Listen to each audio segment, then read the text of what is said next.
ऊदल भो ऊदल के पुत्र भय नामी और सनामी भोचन देलरा 12 बरस लोग कर जीवे और 13 लोग जिए से यार बरस 18 छत्री जीवे ज्यादा जीवे तो दिक्का। क्योंकि रणभूमि में पहुंचने के सिर्फ 2 परिणाम होते हैं, वीर गति या विजय।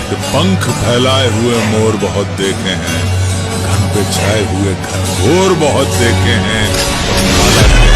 समंदर से तुम्हारा सीखो, हमने बरसात के शोर के बड़े लड़ैया महुआ वाले इनकी मार सही न जाए।